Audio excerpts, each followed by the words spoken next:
This is a pretty typical Aussie backyard. You can't call it a garden because there's no plants. Well, I can fix that, make it look a lot nicer, hide the fence and even the next door neighbour's shed. Now what I've got in mind is a raised garden bed. I reckon raised garden beds are a great idea for a couple of reasons. You can guarantee that your plants have got good drainage. You can guarantee that they've got plenty of nutrients because you're bringing in new soil that's light and fluffy and full of all the good stuff. Now I'm going to use a wall that's called Versawall. It's got a beautiful texture and a charcoal colour, so it adds a couple of dynamics to the garden. Straight away it gives you height and that extra colour. The plants will thrive, hide the fence pretty much straight away, and give it a bit of water and a bit of patience, hide the shed in a year or two. How can we completely transform this area from this to this?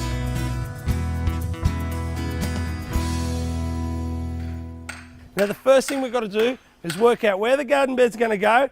Put a string line out and mark it out.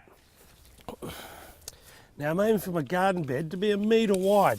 I'm putting a lily-pilly hedge in that I want to allow 600 for it. Then in front of it I'm putting some liriope, I'm allowing 200, and then I'm allowing 200 for the block, giving me my metre. So coming off the fence, finding 1 metre, the outside of my stake is the metre.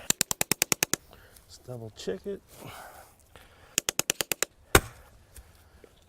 Tie it off, and I'm going to take all the grass out. And the reason I'm taking the grass out is because it can grow through the soil into your garden bed.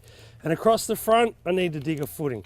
Now it sits on 100 of road base compacted, but I'm going to have to go about 300 wide, just so it's nice and firm and strong.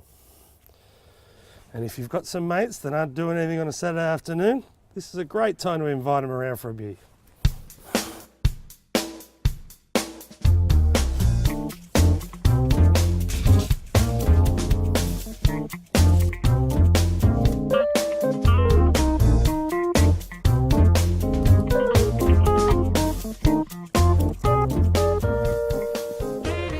Now Villa board's a great, cheap and easy way to keep the garden bed off the fence. You don't want the soil in contact with the palings, it'll end up rotting and it'll wash through all these gaps into your neighbours and you'll lose a friend.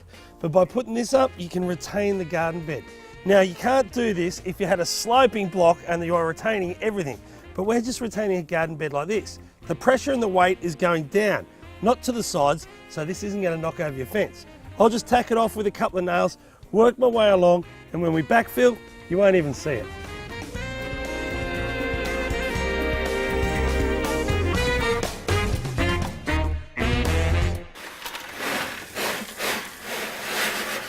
Now the Versawall is dead easy to put up. You start with a good foundation. I'm using rebase, the recycled road base. I only need 100 deep for what I'm putting up, 3 courses, and I've gone the 400 wide so I can fit my whacker in. I get this as level as I can, but I don't go over the top screeding it. I just want to make sure the sand and cement that I'm putting down is nice and even. If it's even, it's strong.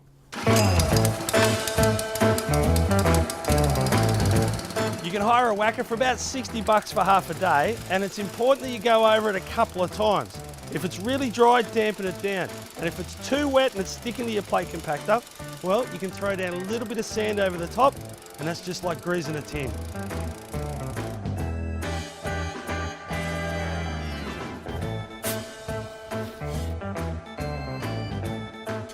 Now the sand cement mix that you want to screed over the top of your road base is pretty simple. I just do 6 and 1. 6 sand, 1 cement. And when you mix it up, you do it dry. Now this sand here is washed river sand. You can use that, you can use paving sand, you can use any sand you got lying around.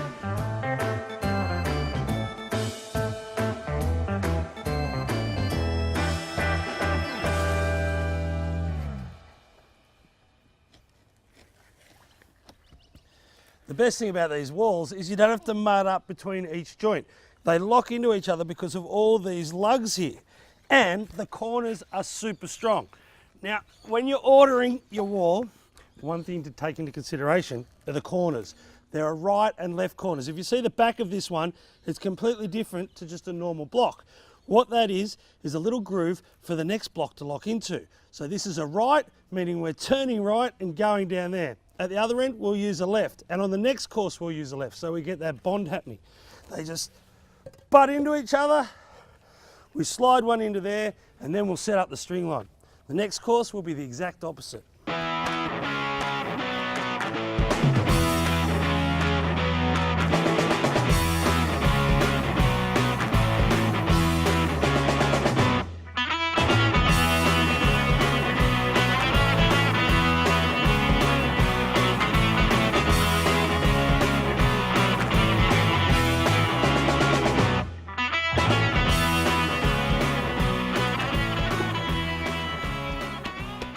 Once you set your corner up, you set your string line back up. And a good tip to stop it moving around, because when you're laying the blocks, you'll bang it constantly, is grab a piece of paper. I just use something I've torn off a cement bag, and that keeps it in place. And it's important when you lay your blocks that there is an air gap, albeit even and as small as you can make it, between your block and your string line. If your block starts touching your string line, you won't get a true reading, and your wall will start to creep out, up or down. Now for extra strength, you backfill each course with a free draining aggregate. This is just a blue metal, but it works just as well if it's builder's rubble, as long as it's fine. Now for the second corner, there is one tip and one trick. If you put the left-hand block on top of that right-hand block, it looks good, but look at this, it wobbles. And the reason why is because the standard block that runs through here has these 8 lugs. The first 2 hit the base of your corners. So what you need to do is grab a scutchie or a hammer, child play, knock those 2 off, and your left sits on top of your right. No problem.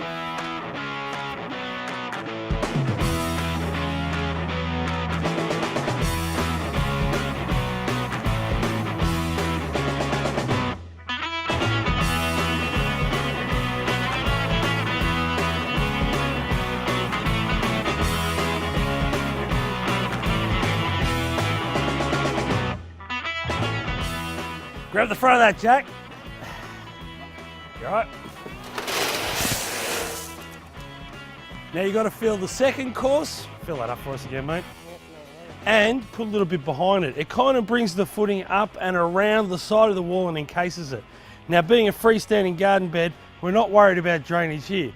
But if it was a wall that was retaining a great big property and you had seepage coming in behind it, you would backfill with blue metal like that and an ag line.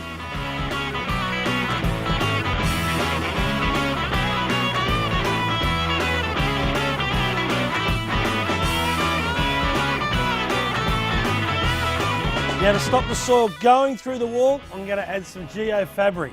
The geofabric will let water go through, but not the soil and silt, keeping your garden bed where you want it to be. Now we've managed to build the whole wall and only had one cut, which is cutting a block in half so we can start off and finish with stretcher bond. But when it comes to the capping, we need to get miters in the corner so it looks like a professional's done it.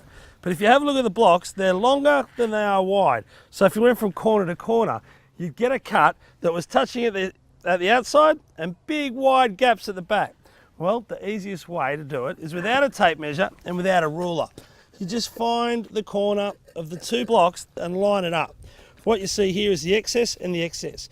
Where they dissect each other and cross here, if we make a mark there and a mark in the corner and cut that off and then do the opposite on the bottom paver, what we're left with is a perfectly married 45-degree joint that makes you look like you got the pros in. Brick saws and chainsaws are probably the 2 scariest tools I use. If you've never played with one before, see if you've got a mate or a mate who's a tradesman who can come around and keep an eye on you while you're learning this skill. The problems that go with it, if you don't put your block in or your brick or your paver in dead square when you're cutting and you get a bit skew-if, it can fly anywhere. So it's definitely not a spectator sport, and you definitely need to have your personal protective gear. Eyes, hands and your ears are a dead minimum. All right, what I do is I line it up dry. Yep, that looks good. I'm just taking away that black mark. Turn it on. Add the water.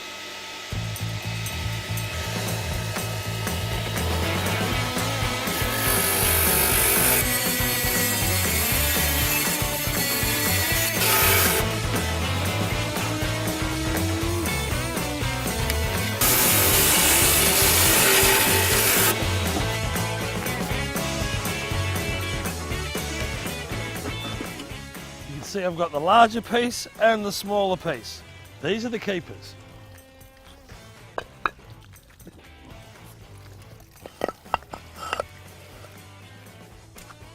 For the capping, I set the corner first, just on some liquid nails. It's good if you've given the cuts time to dry because it'll bond quicker for you. But start with the corner,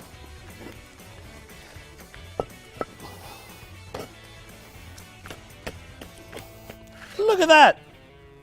I should go into the block building business.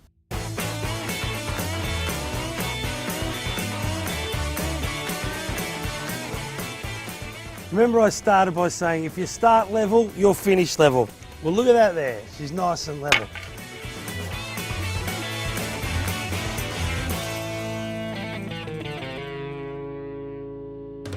What a difference a weekend makes. This backyard is now a garden, and it's got all the structure it needs to hide the fence and the shed in no time at all. And the best thing about it, if you're entertaining, you've got seating along here for about 20 people. And it's rock solid. It's not going to go anywhere, and the plants are high enough that the kids can play all the sport they like, and the balls and the bats aren't going to go flying into the garden bed. These lily pillies with a bit of water, they could be 5 metres tall in a couple of years. For more information on all my DIY projects, simply go to adbrymasonry.com.au. You can get all the fact sheets and download them from there, plus all the hints and tips you'll need to do the job.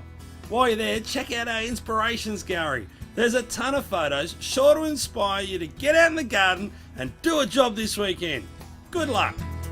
Well, I reckon I've changed the backyard. It's time for me to relax.